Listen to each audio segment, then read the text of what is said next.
Mabilis na nagtungo sa madilim na bahagi ng kabukiran upang tumakas ang binatang si Nilo. Matapos niyang patayin na wasak ang tiyan at wala ng laman loob ang isang mataas na opisyales ng kapulisan na si Major Brick Zamora. Kilala si Major Zamora sa pagiging diktador at abusado sa kanyang katungkulan. Sa sobrang pagmamadali ni Nilo ay hindi niya napansin na tinamaan pala siya ng bala na mula sa baril ng isa sa mga pulis na kasama ni Major Zamora, na naging dahilan para manghina at tuluyang mawalan ng malay ang binata dahil sa pagkawala ng maraming dugo. Kaya bumagsak sa lupa ang katawan na hubot-hubad sa isang masukal na kagubatan. Sa hindi kalayuan ay may matandang ermitanyo pala ang laging nakasubaybay sa binata sa bawat ginagawa nitong pagpatay sa mga makapangyarihang tao na abusado sa kanilang katungkulan na nagngangalang Mang Wancho. Mabilis na tinakpan ng matandang ermitanyo ng mga tuyong dahon ang buong katawan ni Nilo. Nang maramdaman nitong may mga taong papalapit sa kinaroroonan ng binata. "Tanda, may napansin ka bang tumatakbo sa lugar na to?" Matapang na tanong ng isang pulis na hinihingala. Pasensya na, Ginoo. Wala akong napansin na tumatakbo dito. Pero parang may narinig ako sa bandang likod na parang may gumagalaw. Hindi ko na kasi masyadong maaninag dahil medyo malabo na rin ang mata ko. Dahil na rin siguro sa katandaan at medyo madilim ang paligid. Pagsisinungaling ng matanda. Ganun ba? Ano palang ginagawa mo sa lugar na to? Hindi mo ba alam na mapanganib lalo na sa ganitong oras ng gabi dahil sa mga kumakalat na aswang? Ang diskumpiyadong tanong ng isang pulis. Kabisado ko naman ang kagubatan dahil malapit lang ang bahay ko rito. At kung naghahalala ka naman sa kalagayan ko, tingin ko naman hindi na ako gagalawin ng mga aswang dahil sa wala naman silang makikita sa matandang kagaya ko. Pagkalipas ng ilang oras, ay muling sumilip ang gabi. Matapos na iuwi ni Mang Wancho at gamutin ang sugatan na binata. Habang nagdidikdik ng kanyang ngunguyain na nga ang ermitanyo, ay siya naman ang paggising ng binata. O gising ka na pala, iho. Kamusta ang pakiramdam mo? Sino po kayo? At nasan po ako? Wala ka bang natatandaan sa nangyari sa'yo? Ang natatandaan ko lang po may pinatay akong makapangyarihan pero walang kwentang tao. Buti naman at natatandaan mo pa ang bagay na yan. Alam mo bang nakita lang kita na nakahandusay at walang malay sa gitna ng kagubatan at walang suot na kahit na ano.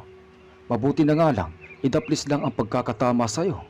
Kung medyo minalas-malas ka lang ng kaunti baka pinaglalamayan ka na ngayon. Kilala niyo po ba kung sino at ano ang iniligtas mo? O kung hindi ka man lang ba nagtataka kung bakit ako walang suot na kahit anong damit man lang? Tanong ng binata habang nakahiga. Kailangan pa bang malaman kung sino at ano ang tutulungan mo? Ang alam ko, kapag may nangangailangan ng tulong dapat tulungan. At tungkol naman sa tanong kung bakit hindi ako nagtataka, kung bakit wala kang damit, ang sagot ko dyan wala akong pakialam kung ano man ang dahilan mo kung bakit wala kang suot. Seryosong sagot ng ermitanyong si Mang Wancho. Dahil hindi kilala ni Nilo kung sino ang matandang tumulong sa kanya, ay gusto niya itong subukan kung kasabwat o tauhan ba siya ng mga masasamang loob na tulad ng pinakamayaman at makapangyarihang tao sa kanilang bayan na si Don Ramon. Sumilip si Nilo sa bintana nang makita niyang gabi ay tumayo na siya sa harap ni Mang Wancho at tumingin ng masama. Tahimik na pinakikiramdaman ang sarili. Sa bawat segundong lumilipas ay katumbas nito ay ang unti-unting pagbabago ng anyo ng binata. Ang buong katawan ay binalutan ng mahabang balahibo habang ang mga kuko ay humaba na parang kutsilyo. Ang matay nanlilisik at kulay pula at ang pangil na walang kasing talim na tila kahit anong bagay ay kaya nitong butasin sa pamamagitan ng isang kagat. Nananatili lamang na kalmado habang nakatingin sa nakakatakot na anyo ng binatang aswang na si Nilo. Uupo ka lang ba dyan sa tabi at tititigan ako? Hindi ka ba natatakot dahil kaya kitang patayin sa isang iglap lamang kung gugustuhin ko? Takot na may halong pananakot ni Nilo sa matanda. Tila parang walang narinig si Mang Wancho sa sinabi ni Nilo. Nananatili pa rin itong nakatingin at mababakas sa kanyang muka na hindi man lang ito natakot o nabigla sa ginawa ng binata kahit kunti man lang. Matapos ang ilang segundo ay doon lamang ito nagsalita. Pinapatawang ba ako, iho? Kung gusto mong magpatawa, sabihin mo lang dahil tatawanan kita. Huwag ka lang mapahiya. Kung ako sa'yo, tigilan mo na yung ginagawa mo dahil wala ka namang mapapala. At kung hindi mo gusto ang ginagawa ko sa'yo, na pagliligtas, pwede ka namang umuwi. Bukas naman ang pintuan at hindi naman kita pinipigilan dahil nailigtas na kita sa maaga mo sanang kamatayan. Imbis na matakot ay inasar lamang at kinutya ni Mang Wancho si Nilo at pinagpatuloy na lamang ang ginagawa nitong pagkain ng kanyang nganga. Doon napatunayan ni Nilo na hindi siya tauhan ng sinumang masasamang loob. Nabasa rin ng binata na hindi basta-basta ang matandang kausap niya dahil kakaiba ito sa mga taong kanyang nakakasalamuha. Mabuti naman at bumalik ka na sa normal mong anyo. Mukhang bumalik naman din yung lakas mo. Pwede ka na rin umuwi kung gusto mo. Pero kung ako ang tatanungin mo, mas maganda kung bukas ka na lang ng umaga dahil baka nasa paligid lang yung ibang pulis na naghahanap sa'yo dahil mataas na opisyalis ang pinatay mo. Babala ni Mang Wancho. Sinunod ni Nilo ang payo ng ermitanyo na manatili pa ng isang gabi sa bahay at huwag munang umuwi. Samantala sobrang pag-aalala ni Aling Cora sa anak na si Nilo dahil sa 2 gabi na pagkawala ay hindi na napigilan nito na lumabas ng bahay para hanapin ang anak sa kailaliman ng gabi sa loob ng masukal na kagubatan. Ilang oras pa ang lumipas ay muling nakatulog si Nilo. Ang mabilis na nagising si Mang Wancho nang makarinig ito ng isang sigaw ng isang tao na parang nangangailangan ng tulong. Mabilis niya itong pinuntahan matapos niyang silipin na kabilang kwarto na natutulog na si Nilo. Matapos ang ilang minuto nang marating ng ermitanyo kung saan nang gagaling ang sigaw, ay nanlaki na lamang ang mata nito nang makita na lamang niya ang isang bangkay na wasak ang katawan at wala ng laman loob. Ibig sabihin may iba pang aswang ang gumagala sa lugar na ito na nambibiktima. Pero ang pinagkaiba, mga inosenteng tao at normal na tao ang kanyang pinapatay. Hindi tulad ng kay Nilo na mga may katungkulan at matataas na tao na abusado ang kanya namang binibiktima. Bulong ng ermitanyo sa kanyang sarili. Mabilis na bumalik sa sarili niyang bahay ang ermitanyo para tignan kung nasa loob pa rin ng bahay niya ang binatang si Nilo. Andito naman siya at masarap pa rin ang tulog niya. Sigurado na ako na ibang aswang nga ang pumatay sa walang laban na nilalang. Bulong ulit ng matanda. Samantala halos ilang oras nang nag-iikot si Aling Cora para hanapin ang kanyang anak na si Nilo nang bigla itong makaapak ng isang patibong na gawa sa mga alagad ni Don Ramon. "Tulungan niyo ako! Tulungan niyo ako!" Sigaw ng nagmamakaawang matanda na si Aling Cora. Ilang minuto lang ang lumipas ay naramdaman ni Aling Cora na may nakarinig sa kanyang sigaw na agad na nagpatanggal sa kanyang pag-aalala. "Maraming salamat po, sir, at dumating kayo. May tutulong na sa akin para makaalis sa patibong na to." Ang masayang wika ni Aling Cora. "Pre, salamat daw dahil may tutulong na sa kanya para makaalis sa patibong." Pangungot siya ng isang pulis na sinabayan pa ng malakas na tawa. "Mabuti pa, pre, ibaba na natin yan bago pa maging aswang upang sa ganun matali na rin natin upang may maibida naman tayo kay Don Ramon." Pagyayabang na usal ng isa pang pulis. Pagkatapos nilang tanggalin sa bitag si Aling Cora, ay agad na itinali ang kamay ng mga pulis at dinala sa palasyo ni Don Ramon. "Mga pre, inutos ni Don Ramon na dalhin natin at itali ang nahuli ninyo sa gitna ng plaza para makita ng taong bayan na nahuli ni Don Ramon ang aswang, at pinapasabi din niya na siguraduhin hindi yan makakawala sa kanyang pagkakatali." Matapos ang isang oras, pagkatapos itali sa Aling Cora sa gitna ng plaza, ay isang iglap ay halos napalibutan na ng buong lugar ng mga taong gustong makakita ng aswang. Gusto nilang masaksihan kung papaano magpalit ba ng anyo si Aling Cora. Dahil hindi naman totoong aswang si Aling Cora, ay walang naganap na pagbabago ng anyo. Doon na nagsimula ang pagkainip ng karamihan Kaya ang iba ay umuwi na lang sa kani-kanilang bahay. Pero bago pa maubos ang mga taong nasa plaza, ay lumabas si Don Ramon para solusyonan ang pagkainip ng karamihan. Mga kababayan, huwag muna kayong umuwi. Lalo na ang mga taong nagnanais na naghahanap ng hustisya dahil sa pagkamatay ng mga mahal nila sa buhay sa kamay ng aswang na nasa harapan ninyo. Masasaksiyan ninyo kung papaano niya pagbayaran ang mga buhay na tinanggal niya. Sigaw ng makapangyarihan na Don na si Don Ramon. Nananatiling tahimik lang si Aling Cora habang tumutulo ang luha niya. Alam niyang wala siyang karapatan para magalit sa mga tao, lalo na sa mga may pamilyang na biktima ng aswang. Iniisip niya na lamang na ito ang kabayaran dahil siya ang nagpalaki sa aswang na pumatay ng mga tao.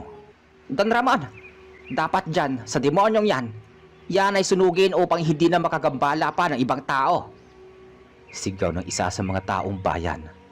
Kung yan ang gusto ng nakararami, yun ang gagawin natin sa paraan para singilin ng aswang sa kanyang kamalian.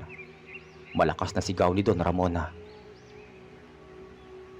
Sabay-sabay na sumigaw ang mga taong bayan habang galit na galit kay Aling Cora dahil sa paniniwala ng mga tao na siya ang tunay na aswang. Wala silang ibang bukang bibig kundi sunugin, sunugin, sunugin. Walang nakakakilala kay Mang Wancho sa mga taong nasa paligid. Nag-oobserba lamang siya sa mga posibilidad na mangyari. Naghihintay ng tamang pagkakataon.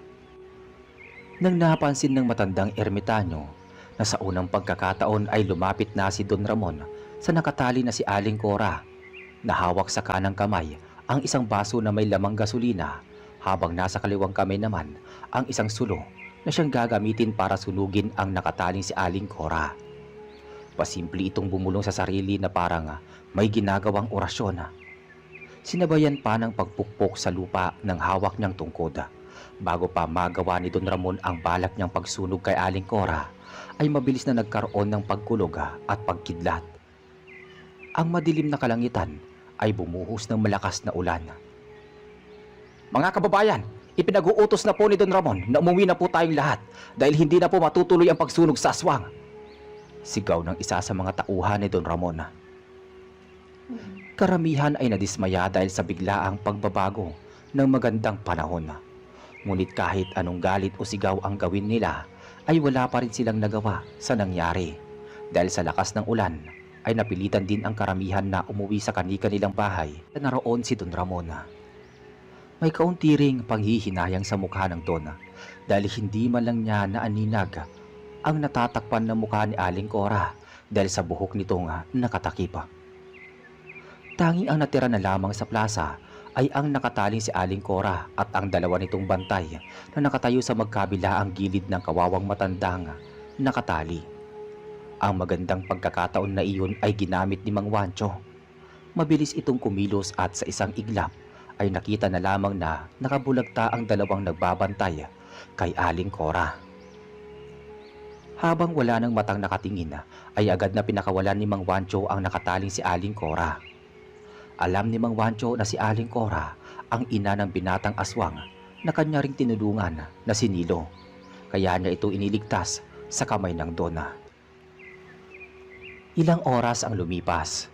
Matapos na maihatid ni Mang Wancho si Aling Cora sa kanyang bahay, ay siya naman ang pagdating ng anak na si Nilo na walang kaalam-alam na muntik nang mamatay ang kanyang ina sa kamay ng isa sa mga gusto nitong patayin na si Don Ramon. Galing, bakit ngayon ka lang umuwi? Bungad ng inang galit dahil sa sobrang pag-aalala. Pasensya na po, Nay, kung napag-alala ko po kayo. Nabaril po kasi ako ng isa sa mga alagad ni Major Zamora. Mabuti na nga lang po may matandang lalaki na tumulong sa akin. Mabuti na lang at may nagmagandang loob na tulungan ka. Ang mahirap kasi anak, masyado ka nang nagpapakabayani. Hindi ko naman sinasabi na hindi maganda ang ginagawa mo dahil ang pinapatay mo naman ay mga salot sa lipunan. Pero dahil sa ginagawa mo, inilalagay mo rin sa panganib ang buhay mo. Usal ng inang nag-aalala. Nay, eto na naman tayo . Ilang beses ko na pong naririnig sa inyo yan. Huwag na kayo masyado mag-alala. Kaya ko naman po ang sarili ko. Sabi ni Nilo. Kaya? Kaya mo nga ba talaga ang sarili mo? Katulad ngayon, Kung walang tumulong sa'yo, baka ikaw na ang nakatali sa plaza at pinapanood ng maraming tao na sumisigaw na sunugin ka na. Wika ng ina na si Aling Cora. Bakit po ninyo alam ang bagay na yan? Maikling tanong ni Nilo. Siyempre, doon kita hinanap. Baka kasi ikaw yung nakatali doon. Mabuti na lang babae ang tinali sa plaza na pinakilala sa taong bayan. Mabilis na pagsisinungaling ni Aling Cora sa anak. Samantala, nang malaman ni Don Ramon na nakawala ang babaeng itinali nila sa plaza, ay nagwala ito at sobrang nagalit sa kanyang mga tauhan. Anong nangyari? Bakit nakawala ang binabantayan ninyo? Mga bugok talaga kayo. Pasensya na po sir, mabilis ang pangyayari. Bigla na lang may humampas sa likod ko kaya hindi ko na nalaman ang mga sumunod na nangyari. Nagising na lamang po ako na wala na ang nakatali. Wala talaga kayong kwenta. Maganda na lang siguro kung papatayin ko na lang kayo para magkaroon kayo ng silbi sa aking tiyan. Bulalas ng Dona. Namumula ang mata niya. Walang nagawa ang dalawang bantay kundi ang bumulagta sa sahig at bawian ng buhay dahil sa ginawang pagpatay sa kanila ni Don Ramon na bigla itong nag-iba ng anyo at naging aswang. Alam ni Don Ramon na ang babaeng itinali nila sa plaza ay hindi talaga totoong aswang dahil ang nakitang bangkay sa kagubatan na wasak ang tiyan at wala ng lamang loob ay siya mismo ang pumatay dito dahil siya ang hinahanap ni Mang Wancho na maliban kay Nilo ay may isa pang gumagala sa kanilang bayan. Don Ramon, maganda po siguro kung bumalik na po kayo sa pagiging tao. Baka po kasi may makakita po sa inyo na ibang tao.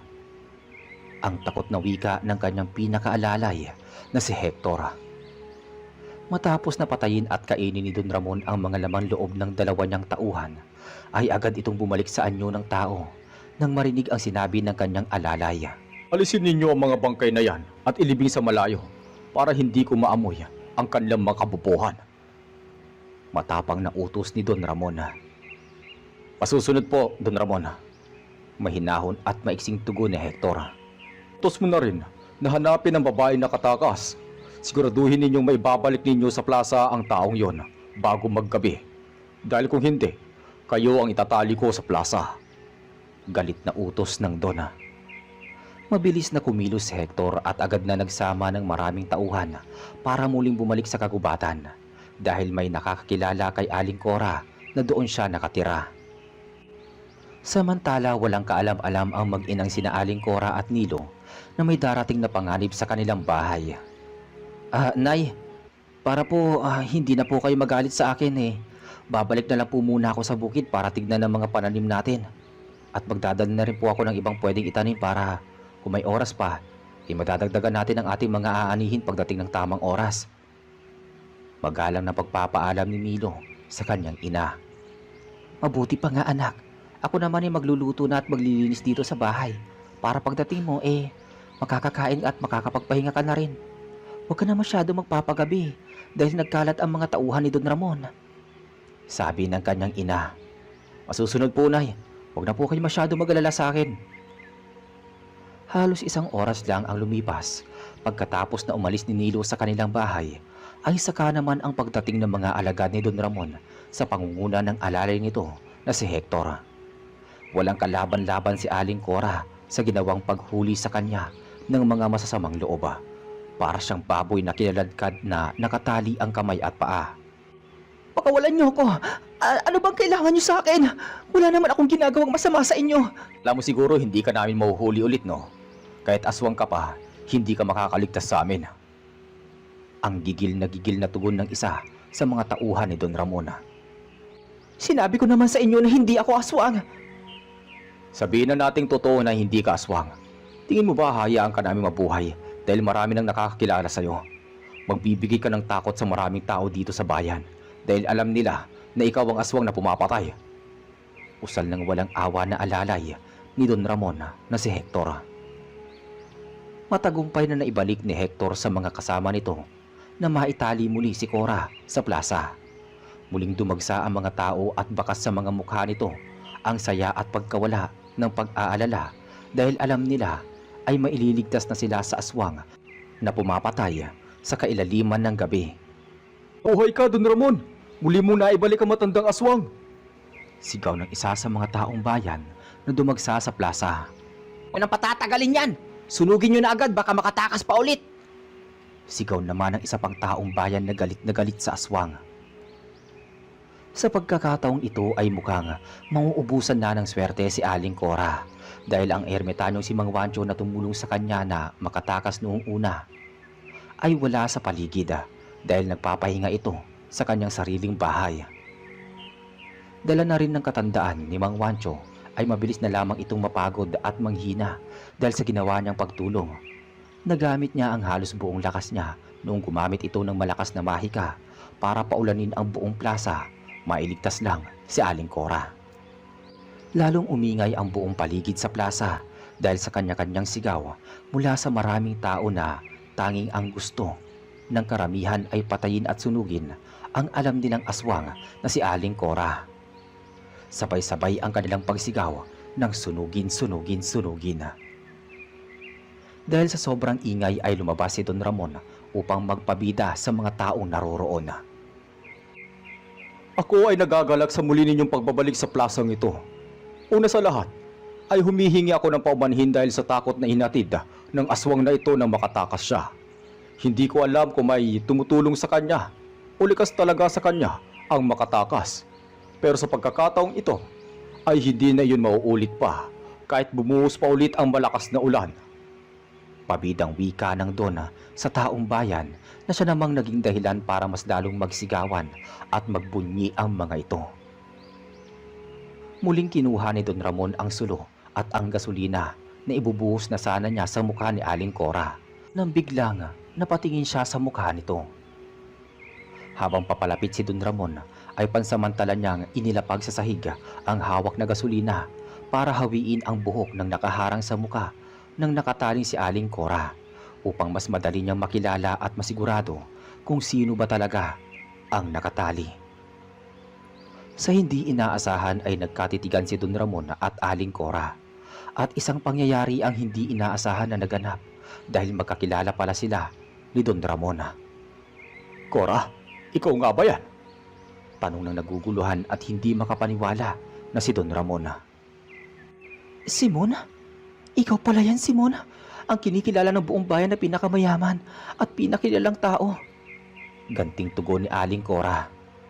Iniabot ni Don Ramon ang hawak niyang sulo sa isa sa mga tauhan niya. Muli niyang ipinag-utos na pauwiin na ang mga taong nasa plaza. Tanggalin niyo si Cora sa pagkakatali. Bilisan ninyo! Pasigaw na utos ni Donna. Buhay ka pa pala. Ang akala ko noong una, ikamukha lang ni Simon ang iginagalang at kinatatakutan na si Don Ramon. Yun pala buhay na buhay ang napakahayop na lalaki na kilala ko noon. Galit na usal ni Aling Cora. Hindi ka pa rin nagbabago.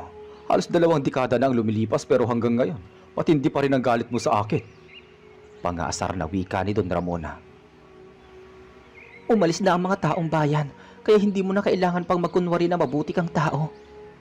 Galit na usal ni Aling Cora. Bakit hindi mo na lang ako sinunog? Dahil ba nakukonsensya ka sa ginawa mo?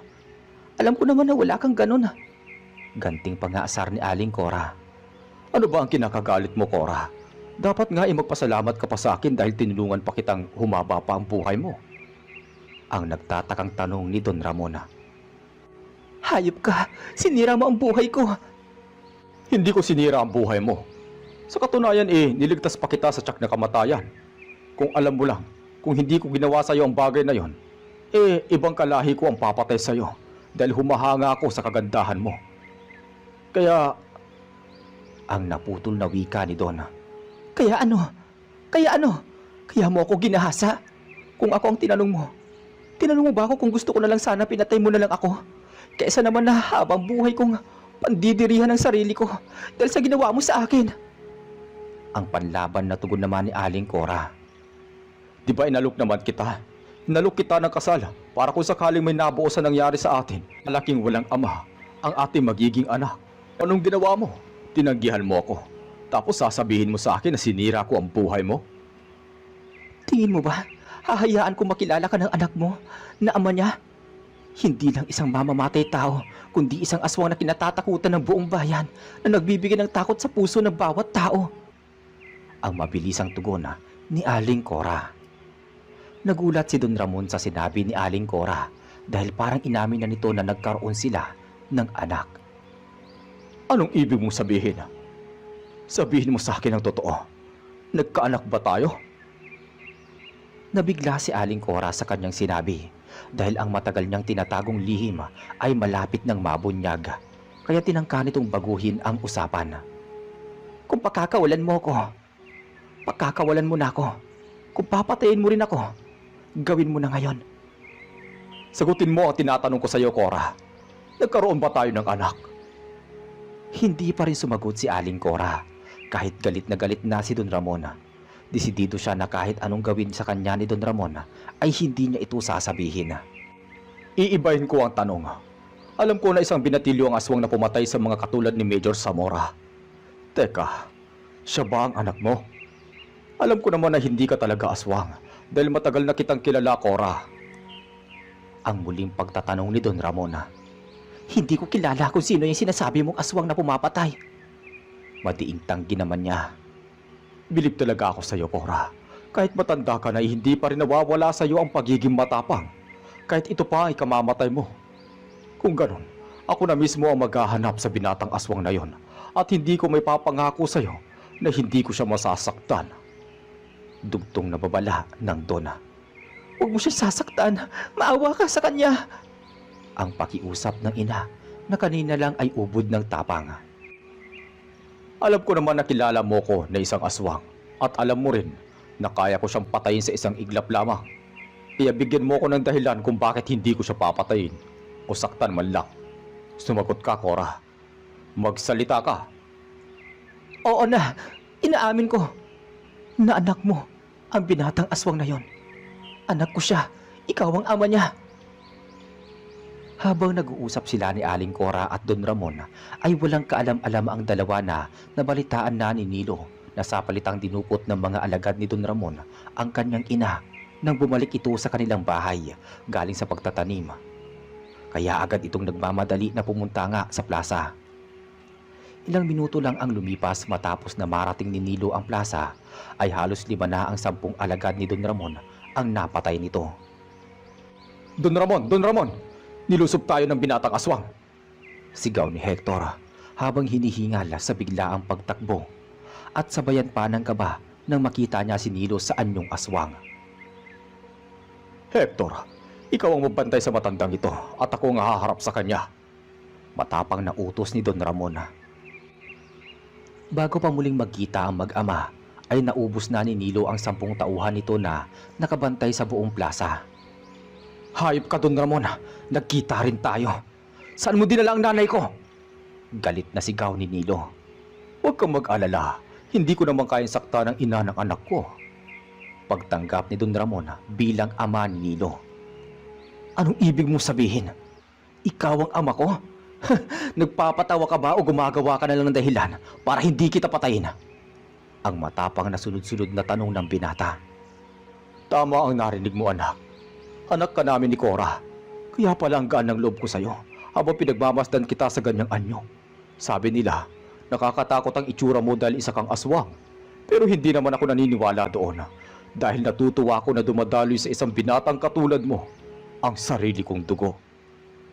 Ang dami mong sinasabi. Kung sagutin mo na lang ang tanong ko, saan mo dinala ang nanay ko? Baka maisipan ko pang pakawalan ka. Babala ni Nilo. Hector, ilabas mo si Cora. Baka sabihin ng anak ko hindi ako nagsasabi ng totoo. Utos ng Dona. Hindi mo ako anak. Kaya huwag ka magpanggap na isang mabuting ama dahil wala akong ama na katulad mong isang demonyo. Nanlaki ang mga mata ni Nilo nang ilabas ni Hector si Aling Cora na nakatutok ang isang baril sa bungo ng kanyang ina. Dahil sa takot niyang baka siya ang isusunod na atakihin ni Nilo. Anak, huwag mo akong intindihin. Umalis ka na rito. Iligtas mo ang sarili mo. Hindi mo kilala si Don Ramon. Kung ano ang kaya niyang gawin. Utang na loob, anak. Umalis ka na. Sabi ni Aling Cora sa kanyang anak. Anak, kailangan natin mag-usap ng masinsinan. Huwag mong pakinggan ang nanay mo dahil ang gusto ko lang naman magkakilala tayo ng lubusan. Ang mahinahong tugon ng Dona. Hindi kita matatanggap na ama kahit kailan. Dahil sa pagmamatigas ni Nilo na hindi niya kinikilalang ama si Don Ramon, ay napilitan itong ipakita ang kanyang totoong pagkatao sa kanyang anak na si Nilo. Namula agad ang mata ng Don, unti-unti ring binalot ang buong katawan ng makapal na balahibo na siyang naikinasira ng damit at suot nito. Katulad ng kay Nilo ay lumabas din ang mga matatalas na pangila at mga kuko sa parehong paa at kamay na parang isang matutulis na patalima. Hindi lang itsura ang nagbago kay Don Ramon.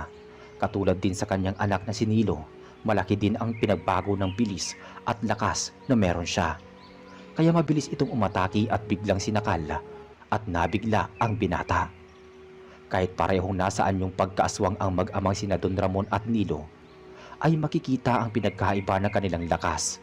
Dahil mas matanda at mas marami ng eksperyensya si Don Ramon, ay siya ang mas makapangyarihan at mas malakas. Sinabi ko naman sa'yo na gusto kong mag-usap tayo, pero parehas ka lang ng nanay mo. Masyado matapang at hindi nag-iisip ng tama. Maawa ka sa anak mo. Hindi mo siya kalaban. Pagmamakaawa ni Aling Cora kay Don Ramon. Pero kahit anong pagmamakaawa ni Aling Cora ay hindi na nakaramdam ng kahit kaunting awa o pagmamahal ang isang Don Ramon na nasaan yung pagkaaswang dahil mas nangingibabaw na ang galit nito sa kanyang puso. Patuloy na nagpupumigla si Nilo para makawala sa pagkakasakal sa kanya ng ama, pero sadyang malayo ang agwat ng kanilang lakas, kaya naman halos mawalan na ng malay si Nilo bago ito bitawan ni Don Ramon. Sa sobrang panghihina ay bumagsak sa sahig ang katawan ni Nilo saan yung nagbalik sa pagkatao. Halos walang lakas dahil hindi man lang niya magawang makabangon. Kung nakinig ka na lang sana sa akin noong una, ay hindi sana mangyayari to sa'yo, anak. Tignan mo ang sarili mo. Isang kaawa-awang nilalang na hindi man lang kayang ipaglaban at pangatawanan ang gusto mong gawin. Diba gusto mo akong patayin? Mukhang hindi ganoon ang mangyayari dahil ako mismo ang papatay sa'yo. Huwag mong gawin yan sa anak mo. Maawa ka sa kanya, Simon. Wikang umiiyak ni Aling Cora. Matapos pabagsakin ni Don Ramon ang anak, ay ibinaling naman nito ang atensyon kay Aling Cora. Tulad ng ginawa niya kay Nilo, sinakal niya din ito. At ilang segundo lang ang itinagal ay nawalan na ng malay ang matandang babae. Kitang-kita ni Nilo ang ginawa ni Don Ramon sa kanyang ina na walang kalaban-laban. Sa sobrang awa sa kanyang sarili at sa inang nawalan ng malay, ay pagluha na lamang ang tangi niyang nagawa dahil sa panghihina ng kanyang bugbog na katawan. Hindi pa natapos si Don Ramon kay Aling Cora. Tulad ng ginawa niya sa mga nauna niyang biktima, ay binutas nito ang tiyan at kinain nito ang laman loob ni Aling Cora na hindi man lang nagdadalawang isip. Natulala na lamang si Nilo sa kanyang nakita kung paano patayin ng kanyang amang aswang ang inang nakahiga na walang malay at ngayon ay wala na ring buhay. Hindi lang si Nilo ang nakakita kundi pati na rin ang masugid na alagad na si Hector. Halos maihi si Hector sa ginawa ng kanyang among si Don Ramon.